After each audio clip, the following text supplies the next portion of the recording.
Hello everyone, कैसे हैं आप सब। स्वागत है आप सभी का के क्लासेस में। तो गाइस, आप सब जानते हैं हमने टेलीग्राम क्विज़ेस स्टार्ट कर दिए हैं अपने टेलीग्राम चैनल के ऊपर, और मैं लेके आ चुका हूं क्विज़ नंबर 12 की डाउट क्लियरिंग क्लास, जो कि हमारी रहेगी introduction to computer part 2। Guys, clear है। अगर अभी तक आपने हमारे टेलीग्राम क्विज़ेस को अटेंड नहीं किया है गाइस, जाइए विज़िट करिए हमारे टेलीग्राम चैनल MK क्लासेस को और अटेंड करिए हमारे सभी क्विज़ेस को। डेली 2 क्विज़ हम अपलोड करते हैं गाइस, जाइए क्विज़ अटैम्प्ट करिए और कंपीट करिए टॉपर्स के साथ। और अगर आपको कोई भी कन्फ्यूज़न किसी भी क्विज़ में आती है तो डाउट क्लियरिंग सेशन जो है हर एक क्विज़ का हम यूट्यूब पे नेक्स्ट डे अपलोड कर देते हैं, तो वहाँ से आपके सभी जो डाउट्स हैं वो क्लियर हो जाएंगे गाइस। चलिए हम आज की वीडियो पे मूव करते हैं। सबसे फर्स्ट क्वेश्चन जो है, which bus connect all the internal components of a computer such as CPU and memory to the main board। आपको बताना है कौन सी बस जो है वो कनेक्ट करती है सभी इंटरनल कंपोनेंट्स होते हैं जो कंप्यूटर्स के, जैसे CPU और मेमोरी, उनको मेन बोर्ड के साथ। एक्सटेंशन बस, इंटरनल बस, एक्सटर्नल बस, या फिर नन ऑफ दीज। तो गाइस याद रखिएगा, जो भी इंटरनल कंपोनेंट्स होते हैं कंप्यूटर सिस्टम के, उनको मेन बोर्ड के साथ कनेक्ट करती है इंटरनल बस, यानी कि ऑप्शन जो सेकंड है आपका यहाँ पर राइट आंसर होगा। ठीक है, internal bus connect all the internal components of a computer such as CPU and memory to the main board. Clear है गाइस। चलिए नेक्स्ट क्वेश्चन पे मूव करते हैं। ISP stands for. तो गाइस आपको यहाँ पे बताना है ISP की फुल फॉर्म क्या होती है। ऑप्शंस आपको प्रोवाइडेड है, instruction standard processing, instruction standard processor, information set processing, या फिर इंस्ट्रक्शन सेट प्रोसेसर। तो गाइस हमेशा याद रखिएगा ISP जो है उसकी फुल फॉर्म होती है इंस्ट्रक्शन सेट प्रोसेसर। इसी के साथ साथ ISP की एक और फुल फॉर्म होती है, वो भी आप याद रख लीजिएगा गाइस, कई बार ऑप्शन में आपको वो भी प्रोवाइडेड हो सकती है, वो है इंटरनेट सर्विस प्रोवाइडर। ठीक है, इंटरनेट सर्विस प्रोवाइडर जो है वो भी ISP की ही फुल फॉर्म होती है, कई बार ऑप्शन में आपको ये भी प्रोवाइडेड होती हैं। दोनों इकट्ठी आपको कभी भी प्रोवाइडेड नहीं होंगी, तो दोनों आपको पता होनी चाहिए वैसे। ठीक है, चलिए नेक्स्ट क्वेश्चन पे हम मूव करते हैं। The most frequently used instructions of a computer program is likely to be fetched from. जो ज़्यादातर यूज़ की जाती हैं इंस्ट्रक्शन कंप्यूटर प्रोग्राम में, उनको कंप्यूटर जो है कहाँ से फैच करता है, हार्ड डिस्क से, रोम से, रैम से, या फिर कैश मेमोरी से। बताइए गाइस, आप सब ने पढ़ा होगा कि जो भी कंप्यूटर में प्रोग्राम रन कर रहे होते हैं उनको जो कंप्यूटर होता है वो कैश की फॉर्म में जो है स्टोर करके रखता है, ताकि उसको जो भी इंस्ट्रक्शंस मोस्ट फ्रिक्वेंटली चाहिए तो वो कैश मेमोरी से जो है फैच कर सके। तो कैश यहाँ पर राइट आंसर आप सभी का होगा। ठीक है, जो भी कैश मेमोरी होती है वहाँ से जो है कंप्यूटर प्रोग्राम जो भी मोस्ट फ्रिक्वेंटली यूज्ड इंस्ट्रक्शंस होती हैं उनको फैच करता है। क्लियर है गाइस, तो कैश मेमोरी यहाँ पे राइट आंसर हो जाएगा। हम मूव करते हैं नेक्स्ट क्वेश्चन के ऊपर। The main circuit board of system unit is. आपको बताना है मेन सर्किट बोर्ड कौन सा होता है किसी भी सिस्टम यूनिट का, रैम, मदरबोर्ड, हार्ड डिस्क, या फिर नन ऑफ अबव। आप सबको पता है गाइस, मदरबोर्ड जो होता है उसे हम मेन सर्किट बोर्ड कहते हैं सिस्टम का। ठीक है, आपको आज सभी इजी क्वेश्चन के लेवल दिख रहे होंगे, इजी लेवल के जो क्वेश्चन हैं वो दिख रहे होंगे गाइस, क्योंकि हमारा जो है ये बेसिक इंट्रोडक्शन टू कंप्यूटर का लेक्चर है। तो आपको जो है अभी जो भी क्वेश्चंस दिखेंगे वो बेसिक लेवल के ही दिखेंगे, आहिस्ता आहिस्ता आपको मॉडरेट से लेकर टफ लेवल के क्वेश्चन जो है वो भी देखने को मिलेंगे फ्यूचर की वीडियोस में गाइस। ठीक है, तो यहाँ पर होप आपको अभी तक फर्स्ट 4 क्वेश्चंस में कोई दिक्कत नहीं होगी। मूव करते हैं नेक्स्ट क्वेश्चन के ऊपर। First generation computers used dash for circuitry and dash for memory. आपको बताना है फर्स्ट जनरेशन कंप्यूटर्स जो थे उनके सर्किट्स में क्या यूज़ किया गया था और उनकी मेमोरी जो थी वो हम कैसे स्टोर करते थे उनमें। ठीक है, वो आपको बताना है। Transistors and magnetic core, IC and magnetic memory, vacuum tube and magnetic drum, या फिर IC एंड मैग्नेटिक कोर। तो गाइस जो फर्स्ट जनरेशन के कंप्यूटर थे उनके जो सर्किट्स थे उनमें यूज़ हुए थे वैक्यूम ट्यूब्स, और जो भी मेमोरी थी मेमोरी के लिए यूज़ किया गया था उन मैग्नेटिक ड्रम्स को।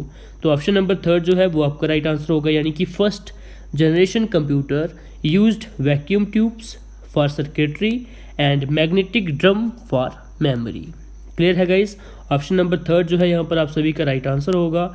मूव करते हैं हम नेक्स्ट क्वेश्चन के ऊपर। A bus that connects a computer to peripheral devices is called. आपको बताना है वो बस जो कनेक्ट करती है कंप्यूटर को पेरिफेरल डिवाइसेस के साथ, उसे हम क्या कहते हैं? सिस्टम बस, मेमोरी बस, फ्रंट साइड बस या फिर एक्सटर्नल बस। इंटरनल बस आप सभी ने अभी ऊपर पढ़ी, जो भी इंटरनल कंपोनेंट्स होते हैं कंप्यूटर सिस्टम को, उनको जो है मेन सर्किट बोर्ड के साथ कनेक्ट करती है, उसे हम कहते हैं इंटरनल बस। वेयरएस जो कंप्यूटर को पेरिफेरल डिवाइसेस के साथ कनेक्ट करती है, उस बस को हम कहते हैं एक्सटर्नल बस। यानी कि ऑप्शन नंबर फोर्थ जो है वो यहाँ पर आप सभी का राइट आंसर होगा। क्लियर है गाइस। चलिए क्वेश्चन नंबर 7 पे मूव करते हैं। External bus is also referred as. External bus को जो है हम और क्या कहते हैं? सिस्टम बस कहते हैं, मेमोरी बस, फ्रंट साइड बस या फिर एक्सपेंशन बस। तो गाइस जो एक्सटर्नल बस है उसका दूसरा नाम भी आपने याद रखना है। एक्सटर्नल बस को हम एक्सपेंशन बस भी कहते हैं, या फिर external bus is also referred as expansion bus. Clear है गाइस। चलिए क्वेश्चन नंबर 8 पे मूव करते हैं। RISC stands for. RISC की आपको फुल फॉर्म बतानी है। ऑप्शंस आपको प्रोवाइडेड है। Reverse instruction set computer, reverse information set computer, reduced information set computer या फिर रिड्यूस्ड इंस्ट्रक्शन सेट कंप्यूटर। बताइए गाइस इसमें से RISC की फुल फॉर्म क्या होगी? अच्छे से याद रखिएगा guys. Option number fourth that is reduced instruction set computer will be the right answer here. ठीक है, ऑप्शन नंबर 4 जो है reduced instruction set computer. Confuse नहीं होइएगा, जो ऑप्शन नंबर 4 है वो यहाँ पर आप सभी का राइट आंसर होगा। चलिए क्वेश्चन नंबर 9 पे हम मूव करते हैं। Dash is a group of command for the CPU in the machine language. आपको बताना है डैश जो है वो एक ग्रुप ऑफ कमांड्स होता है इन CPU in the machine language. Machine language की टर्म में वो लिखा जाता है, वो एक ग्रुप ऑफ कमांड होता है CPU में। इंफॉर्मेशन सेट उसे हम कहते हैं, इंस्ट्रक्शन सेट हम उसे कहते हैं, बफर कहते हैं या फिर नन ऑफ दिस। काफ़ी इजी सा क्वेश्चन है ये। ठीक है, आप सब ने स्टार्टिंग में ही पढ़ा होगा जो इंस्ट्रक्शन का सेट होता है, यानी कि instruction set is a group of command. ठीक है, इंस्ट्रक्शन बेसिकली क्या है? ग्रुप ऑफ कमांड्स ही होती है। ठीक है, इंस्ट्रक्शन, तो instruction set is a group of commands for CPU in the machine language. सबसे बेसिक जब आपने स्टार्टिंग कंप्यूटर में पढ़ा होगा तभी आपने इंस्ट्रक्शन की डेफिनेशन पढ़ी होगी कि इंस्ट्रक्शन क्या होती है। बेसिकली वो क्या होती है? ग्रुप ऑफ कमांड्स होती है। ठीक है, चलिए नेक्स्ट क्वेश्चन पे मूव करते हैं। Which of the following unit can be used to measure the speed of computer. Computer की अगर आपको स्पीड मेजर करनी है तो इनमें से आप कौन सा जो यूनिट है वो यूज़ करोगे गाइस? ऑप्शंस आपको प्रोवाइडेड हैं। BAUD, SYPS, MIPS या फिर नन ऑफ दीज। ठीक है, काफ़ी इजी एंड इंपॉर्टेंट क्वेश्चन है ये। ठीक है, आपको यहाँ पे बताना है स्पीड ऑफ कंप्यूटर अगर आपको मेजर करनी होगी तो आप कौन सा यूनिट जो है वो यूज़ करोगे। तो गाइस आपका यहाँ पे राइट आंसर होगा MIPS। ठीक है, यानी कि मिलियंस ऑफ इंस्ट्रक्शंस पर सेकेंड। ठीक है, इस टर्म्स में हम जो है कंप्यूटर की स्पीड को मेज़र कर सकते हैं। क्लियर है guys. The average time required to reach a storage location in memory and obtain its content is called। कि वो एवरेज टाइम जो कि चाहिए होता है किसी भी स्टोरेज लोकेशन में किसी चीज़ को ढूंढना और उसके कंटेंट को ऑब्टेन करना। ठीक है, इसमें जो भी टाइम लगता है उस टाइम को हम क्या कहते हैं? कि मान लीजिए कोई अगर आपने कमांड जो है वो कंप्यूटर को दी तो वो कंप्यूटर जो है उस कमांड के रिस्पांस में आपको जो कंटेंट दिखाएगा उस कंटेंट को दिखाने में जो टाइम लगता है उस टाइम को हम क्या कहते हैं? Latency time, access time, turn around time या फिर रिस्पांस टाइम। तो ऐसे याद रखिएगा, the average time required to reach a storage location in memory and obtain its content is called access time. ठीक है, असेस टाइम हम उसे कहते हैं।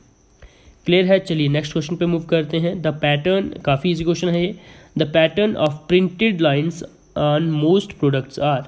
आपने जो भी बाज़ार में प्रोडक्ट्स आप खरीदने जाते होगे उसके ऊपर कुछ ऐसे प्रोडक्ट जो है लाइंस प्रिंटेड होती हैं, तो इन प्रिंटेड लाइंस को हम क्या कहते हैं?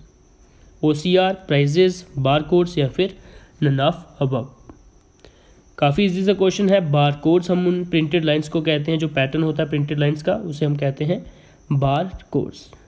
गाइस अगेन मैं बता दूं आपको, फ़िलहाल जो है काफ़ी इजी क्वेश्चन जो है हम प्रोवाइड कर रहे हैं, क्योंकि ये बेसिक इंट्रोडक्शन के लेक्चर्स हैं हमारे कंप्यूटर्स के। आहिस्ता आहिस्ता आपको मॉडरेट से टफ लेवल के क्वेश्चन जो है देखने को मिलेंगे, पर अभी बेसिक पढ़ रहे हैं तो बेसिक लेवल के ही क्वेश्चन से ही हम शुरुआत करेंगे, ताकि आपका जो बेस है वो स्ट्रांग रहे, ताकि छोटी छोटी चीज़ें जो है आप बाद में आपको तकलीफ ना दे जब हम थोड़े से मॉडरेट लेवल के क्वेश्चन को स्टडी करें।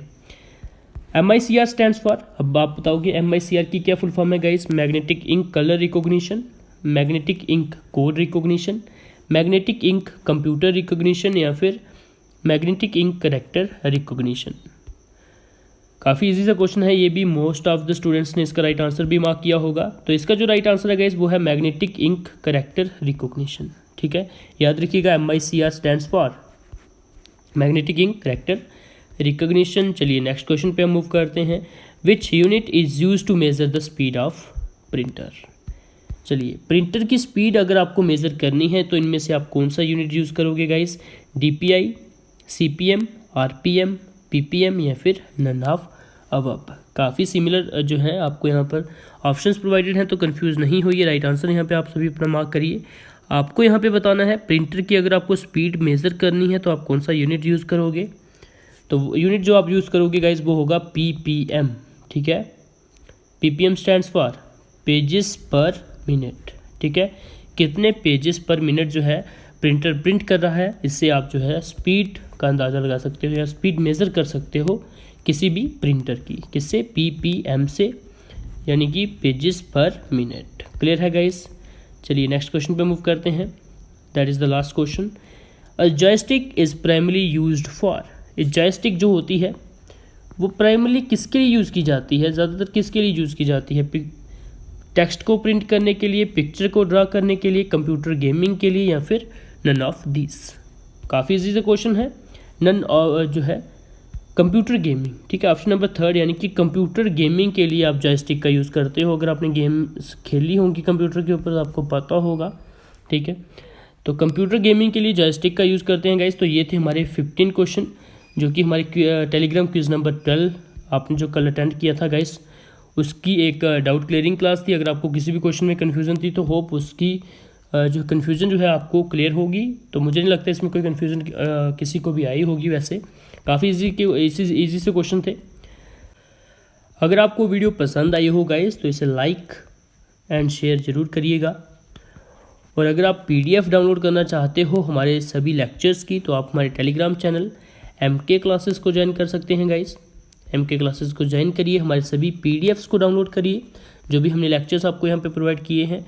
और अगर आपको हमारे क्विजेस को अटेंड करना है तो भी आप टेलीग्राम चैनल MK क्लासेस को ज्वाइन करिए। वहाँ पर जो भी हमने अभी तक आपको जो है 12 आपको जो है क्विजेस हमने प्रोवाइड कर दिए हैं, उनको अटेंड करिए। ठीक है, और टॉपर्स के साथ कम्पीट करिए गाइस। हम जो भी टॉपर्स की लिस्ट होती है वो हम 2-3 घंटे क्विज़ के 2-3 घंटों के बाद जो है हम उसे अपलोड कर देते हैं गाइस। तो टॉपर्स में आने की कोशिश करिए। अगर आप यहाँ पर अच्छा परफॉर्म करोगे तो ऑब्वियसली आप जो है एग्ज़ाम में भी अच्छा ही परफॉर्म करके आओगे। और इसी के साथ साथ अगर अभी तक आपने हमारे YouTube चैनल को सब्सक्राइब नहीं किया है गाइस, तो ज़रूर से हमारे YouTube चैनल को सब्सक्राइब कर लीजिएगा और बेल आइकन को जरूर से प्रेस कर दीजिएगा, ताकि हमारी सभी लेटेस्ट वीडियोज़ की नोटिफिकेशन आप तक पहुँच पाए और आपकी जो तैयारी है हमारे साथ रेगुलर बेसिस पर बनी रहे। All the best guys, keep preparing for your upcoming exams.